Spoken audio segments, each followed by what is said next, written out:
Most people would love to look back on a life without a single regret. But the truth is, there are a few situations most of us would really like to just do over. My next guest says those moments can actually be life's most powerful teaching tool. Studio 5 contributor Connie Sokol is joining me. So we are calling this the 5-minute do-over. You really want us to focus in on 5 minutes of our life that we would like to redo. And I can think of plenty of kind of smack the forehead moments where you put your foot in your mouth or you haven't said the right thing, but you're challenging us to dig a little deeper. Yes, and go to those, I mean, those superficial ones, they're funny, and especially after the fact. I'm thinking when I wore 2 different shoes to do a radio show right here at KSL. But I mean, those kind of moments, we can laugh, we can move on. These are the ones that kind of are more serious, they come to mind, and maybe you get a little cringe and you think, oh, if only I had done that differently. That's the ones that we're talking about today. Well, this challenge really comes down to that word regret, which is a heavy word. Yes. And when I think of regret, it kind of brings up that stomach ache, those negative feelings. So how can we turn that around and make this a positive, even powerful teaching tool? Well, I think first of all, recognize that in this do-over, that's a great sign that you're being given, a great signal that says, I want to do this differently. If you're remembering something or you have that cringe, then you're saying that was a poor way to handle that. I need to do it differently next time. And so really it is kind of like forgiving yourself and being able to expand and move forward and say, I can be a different person than what I was. It's a big question. It's a question that as we threw it out in our staff meeting earlier this week, I saw wheels turning and eyes kind of reflecting back. So I'll ask you, what is a 5-minute do-over that you wish you had the chance to do? Oh my gosh, and there's so many. And it's funny because you think, what really is powerful enough to share, but it's not too sensitive. But this one, I remember a great friend in college. I went to BYU, Hawaii, Debbie Stanford, love you.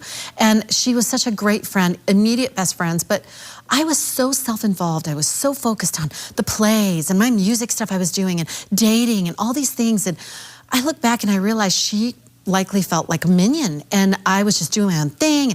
I would tell her all my stuff, and here's poor Debbie who's like, I have a life too, you know, and I was doing all these very overt things, and it just makes me sad. I think about it and it just makes me cringe that I was so insensitive. I wasn't, sorry, I wasn't aware. Oh my goodness, stop it. But I wasn't aware, and later on when you get a little more mature and you look back and you say, that was such a gift she gave me. She was so gracious and so patient that it does make you say, I want to do that. I want to be like her. I want to do that differently. And there comes the teaching tool, right? As we take those uncomfortable emotions and turn them around into a personal opportunity. Exactly. I think of it, as I reflect on this question, I got to tell you, I think of a dear friend from high school, so not too far off from the, you know, the state of, the state and age that you're talking about. But a dear friend from high school, her father passed away at a fairly young age, and I remember the funeral came at a really inopportune time for me. I mean, just a busy week. It was heavy, it was loaded. I was at the end of my rope, perceivably. And I remember thinking, I just can't make that long drive up there to the funeral. So I called, I sent a card, and fast forward a month later, I mean, that was all I thought I could do at that moment. But I was talking to her about a month after the funeral and after the viewing. And I remember her saying, not in an accusatory way or not in a guilt-tripping way, but she said, I kept scanning the crowd for you, hoping to see your face.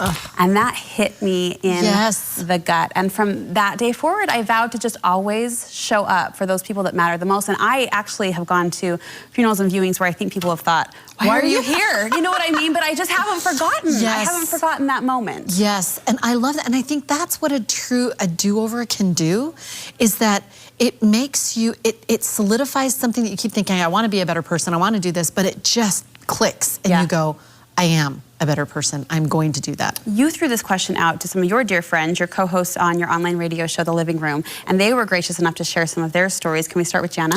Yes, in fact, this is how this came about. We did a show on this, and so they allowed me to share their stories. Sweet Jana. You need to know, she is an art professor at BYU. She is an artist, accomplished, very illustrator. And her husband, for Mother's Day, gave her a last-minute pot of flowers from Home Depot that looked like it had been sitting on the shelf forever. Oh, no. And she said, unwisely, I compared this to the gift we gave his mother, which was this planter with beautiful hydrangeas and big bulbs and trailing vines. Anyway, she said it was so symbolic to me of our relationship, and she cried.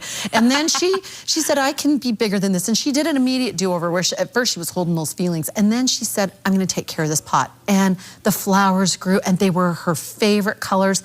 And she said it really helped her to realize that holding on to those negative feelings, she could do that over. She could help him. Yes. She could love him because it came from him, so she could love it. What about Jody? Tell us about Jody's story. Sweet Jody, I love her. She always has worked with the homeless for years and years, but she said back in her 20s, she still remembers standing in the lobby of a church on Sunday, and in walked this man who looked like he had been living hard. He had Marlboro cigarette shirt and cut jeans, and just asked where the clergy's office was. And she said, I was standing in a small group, and we pointed where it was, and not one person said, we're glad you're here.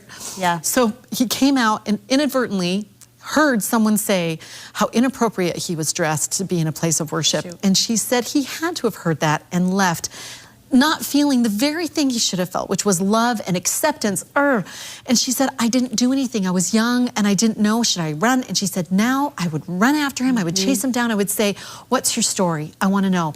And that is so true for her. She goes down to 4th Street and she hands out sandwiches to the homeless. She's and the most she talks to them. Yes, she I know does. Jody, She yes. chats. She wants to know their story.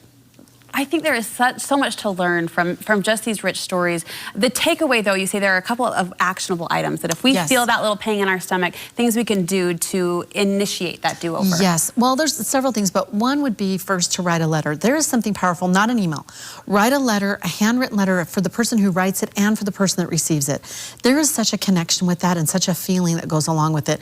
And it's not a, but if you would have, it's complete ownership and meekness of, I am sorry, could have done that better. I love that. You say we can give a meaningful gift. That's another way to kind of offer something up, and also to just pray and ponder about what to do. What to do. And that I did, and with this Debbie Stanford, it was so funny. Years later, I found her on Facebook, and she had always done cute things with these peanut M&Ms and did it for my birthday there on the beach, this big 2-pound bag. And so I sent her M&Ms for her birthday, and she posted and said, thank you, I'm going through a really tough time. Thank you, this was meaningful. And so in some way, I could at least say, I love you and I'm sorry, you know, and I'm still here. This is such a powerful question and a powerful exercise, so thank you for challenging us to do it, Connie. We always like to keep up on your latest project in addition to co-hosting The Living Room, which is an awesome show people can dial up online. You have a new book coming out. Yes, write down Countdown to the Launch, Christmas Kisses, and Echo Ridge Anthology, 5 best-selling authors, cozy, sweet romances taking place in one small hometown on a mountain. It is so fabulous, so fun. And right now it's a $150 cash giveaway, rafflecopter, and it's only 99 cents for 5 stories before it goes up to $4.99, ladies. So get your romance, get it cheap. This is the moment. This is the moment. ConnieSokol.com is where we'll send you for all of the details on that. Thank you so much. We'll be right back.